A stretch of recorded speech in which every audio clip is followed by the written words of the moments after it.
ராணிப்பேட்டை மாவட்டம் மேல் விஷாரத்தில் காவல்துறையினர் தடையை மீறி போராட்டம் நடத்திய அதிமுக முன்னாள் அமைச்சர் சேவூர் ராமச்சந்திரன், அதிமுக மாவட்ட செயலாளர் எஸ்.எம். சுகுமார் கைது செய்யப்பட்டனர்.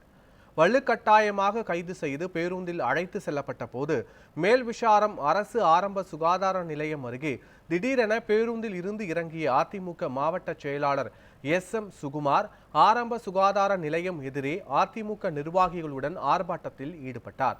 இதனால் அப்பகுதியில் போக்குவரத்து கடுமையாக பாதிக்கப்பட்டது. இதனைத் தொடர்ந்து ஆர்ப்பாட்டத்தில் ஈடுபட்ட அனைவரும் கைது செய்யப்பட்டு அருகே உள்ள தனியார் திருமண மண்டபத்தில் அடைக்கப்பட்டனர். மேல் விஷாரம் நகராட்சியில் உள்ள அரசு ஆரம்ப சுகாதார நிலையத்தில் போதுமான மருத்துவர்கள், செவிலியர்கள் மற்றும் பணியாளர்கள் இல்லாததை கண்டித்து இந்த ஆர்ப்பாட்டம் நடைபெற்றது.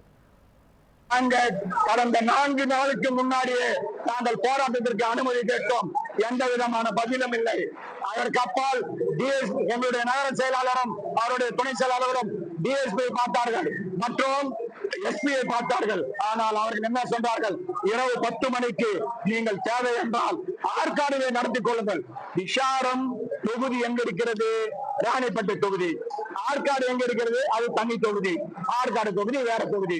எதற்காக ஆற்காடு பஸ் ஸ்டாண்டில் நடத்த வேண்டும்? அப்போது நாங்கள் ஆற்காடு பஸ் ஸ்டாண்டில் நடந்தால் அங்க இருக்கிற ஊழலும் தெரிவிக்க வேண்டிய வேலை வருமே இல்லையா? நாங்கள் ஓய மாட்டோம். எங்கள் தலைவர் விட மாட்டார். விசாரத்திற்கு நன்மை கிடைக்கும் வரை நாங்கள் போராடுவோம்.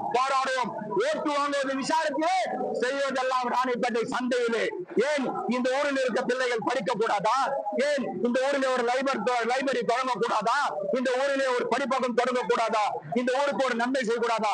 திருப்பி அவருடைய கழக தோழர்கள் பயனடைவதற்காக மாற்றி ரோடு மட்டும் போடுகிறார்கள்.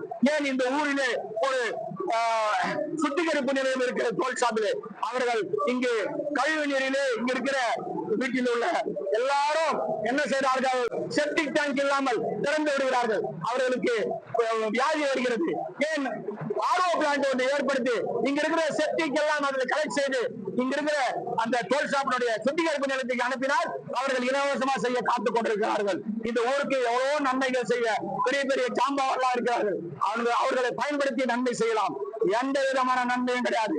அவர்கள் மாற்றி கடந்த ஒரு 10 நாளைக்கு முன்னாடி இங்க இருக்கிற சுகாதாரத்துறை அமைச்சர் வந்தார் இந்த ஹாஸ்பிட்டலுக்கு. அன்றைக்கு ஒரு டாக்டர் கூட இல்லை. ஆனால் அன்றைக்கு எங்கோ பரிசோதனை சஸ்பெண்ட் செய்தார்கள். இது நியாயமா?